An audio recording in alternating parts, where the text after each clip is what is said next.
It is time for the group chat, and there is so much to talk about today. It seems we do have a winner in the Democratic Party's biggest and most expensive primary of this summer. We can now officially report that Abdul El-Sayed has won the Democratic primary for the U.S. Senate in Michigan. We just heard from El-Sayed's campaign that Stevens called him to officially concede. So let's bring in the group chat. Moshe Wanunu, Mosh News founder and editor-in-chief. He also hosts the Mo News Daily podcast. Philippe Bump, senior data editor and columnist. You know, I like to make him a jet setter. The CT insider, David Gura, is here, host of Bloomberg This Weekend and the Big Take podcast, and the one and only Reverend Al Sharpton, host of MS Now, Politics Nation, and of course, National Action Network president and founder. And Hans Nichols is here, Axios political reporter and co-author of the Axios Hill Leaders newsletter. Okay, this is the race everybody is talking about. What is your takeaway? Look, I think a lot of people are going to look at this as a litmus for kind of broader trends within the country. You mentioned how expensive it was, and that's kind of what I'm most focused on here, the amount of money that was poured into this race. I think $30 million from AIPAC alone, but $70 or $80 million was put up against El-Sayed. And I think it's not an indictment of our politics, but a very vivid illustration of the fact that money is so critical to these midterms as we've seen them play out thus far. I'll be interested to sort of pick apart the data over the course of the day, sort of where he made inroads and didn't. But yeah, that stands out as the starkest thing for me. Critical or not, Hans, right? $80 million and the scrappy guy wins, right? It's almost like it's almost like Ukraine using their cheap drones to defeat the world's most expensive missiles. It would be a fool's errand for you and I to engage in too many more metaphors and too many more similes comparing this, but I take your point, okay? Look, I've made a dozen calls this morning, late into the night. The general consensus seems to be that most Republicans are ecstatic. This is exactly the outcome they wanted. They wanted a split decision. They wanted a divided party, and that's what they have on the Democratic side. And they also have an El-Sayed that shows that he needs to do some real work within his own party to assemble a coalition to win in the general election. Now, on the Democratic side, it's not all tears. They're basically having a real hard conversation with themselves, which is to say, how quickly can we come together? How fast can we put bygones behind us? And let's not do a repeat of 2016, where Bernie ended up losing a very close primary and a lot of Democrats sat it out, and they ended up allowing Donald Trump to kind of sneak a victory. So those seem to be the first cuts, but I'm sure the panel and my esteemed colleagues, including Moshe, will have more to say. Then let's turn to Moshe. Thank you, Hans, for the toss. I think there's a number of... He's very sassy, if you didn't know. I'm familiar with him going back a very long time. I will say that, there are a few interesting trend lines to watch here. As David was saying, going through the numbers on the class divide, the income divide. When you look at the trend lines so far when it comes to the progressive candidates or the DSA candidates, they continue, and you saw it again in Michigan last night, they're winning higher income households. And you're seeing also a challenge that Democrats had in 2024 with working class voters, right, where they moved to Trump. Can they win them over? So far, it doesn't appear in these primaries that they're winning them over. And so El-Sayed has about 13 weeks here to bring the party together. And it was interesting listening to him last night, right? He talked about unity. He immediately pivoted to Mike Rogers last night.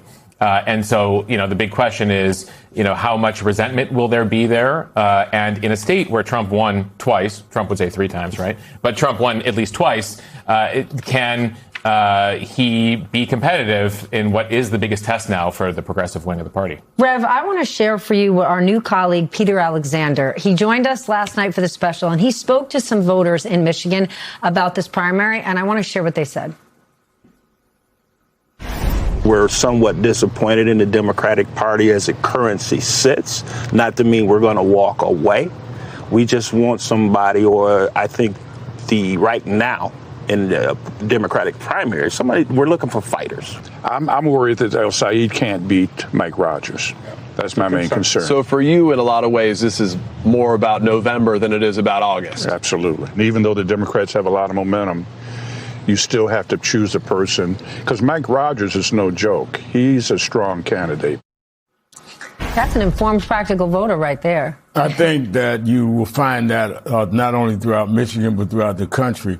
And I think that when we talk about dealing with the vote that DSA and the progressive has gotten a higher income, you also have to put the racial element in there. Black voters went for the other candidate here, not Said. Otherwise, he'd have tied this up last night. And I think he has to figure out how he reaches out to black voters. I think what he's saying is right. I think what he's saying is appealing. But why is it not connecting with black voters? And I'm seeing that with a lot of progressive candidates. We saw what happened in the St. Louis congressional race. Bush. And with Cori Bush. So I think that you have that because at the end of the day, most black voters, and I deal with this with Nash Action Network, are practical. We see the enemy as Bush.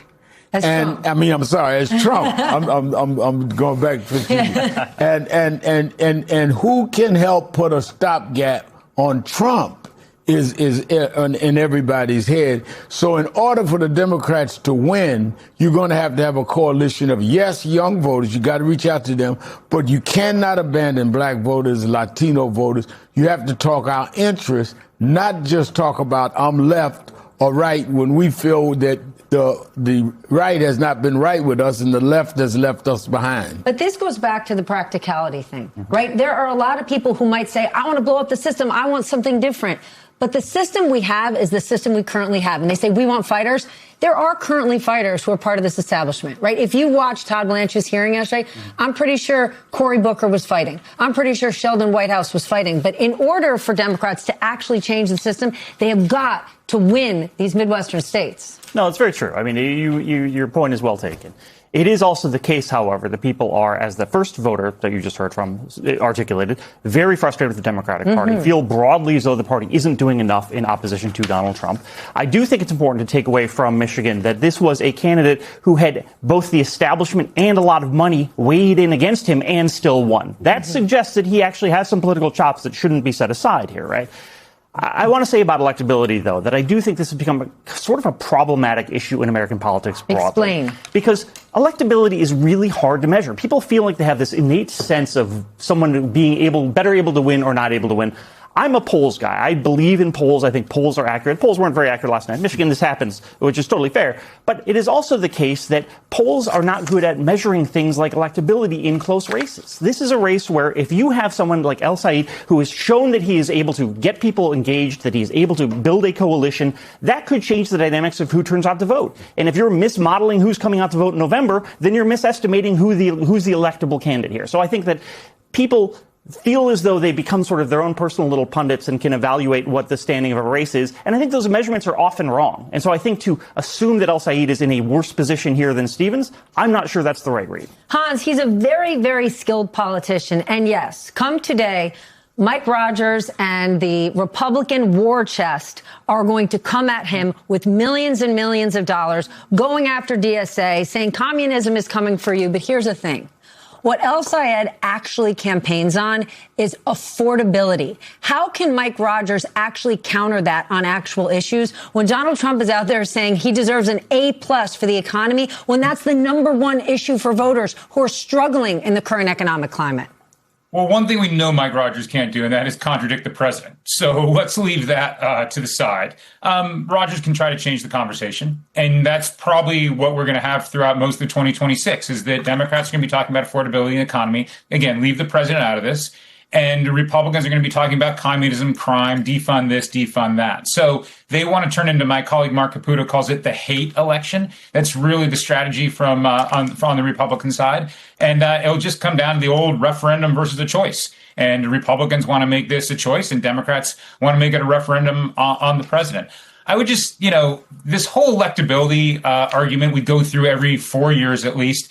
What's exciting about Michigan, and maybe I shouldn't be so sort of agnostic about it, but what's exciting about it, well, I am agnostic about it, is that this is the test case. This is the Bernie test case from 2016. If the progressive actually wins the primary and then goes on to win the general in a very close state, Michigan was either the second or third closest state in the presidential election, progressives then have an argument for 2028 on why one of their candidates should be the Democratic nominee. If Abdul El-Sayed goes down in flames and he has a difficult campaign, especially if it's a good year for Republicans, then the centrists, the Harris, the Joe Biden wing of the party will have a much better claim. So again, it's always been a proxy for 2028, but now it's really a test case for what Democrats should do on this electability argument you guys are talking about. But maybe the issue, David, is, we keep saying progressive, and electability. He is not running on extremely progressive ideals, right? He's not saying let's open our borders and defund the police. A doctor is saying let's figure out a way to have Medicare for all. Yeah, I think it'll be an amazing test here of the efficacy of trying to change that conversation to see if, this effort to make it a hate election really pays off here. But I think about this in contrast with what we just saw during the general election, where affordability, of course, was an issue then. And you had President Trump effectively saying, and his party saying, look, the Biden administration is telling you something, the Harris campaign is telling you something. In fact, that things are more difficult economically than they're telling you. Things aren't better. I think we kind of have the reversal here. I think that it's going to be very difficult, given the state of the country and the economy today, to make that case. I think that people can recognize pretty acutely how hard life is from an economic vantage and how much worse it's been made by this adventurism in the Middle East, the lack of focus on these economic issues by the president. I think that's the open question, is can you successfully change the narrative when it seems so apparent, I think, to so many people that really is what's front and center.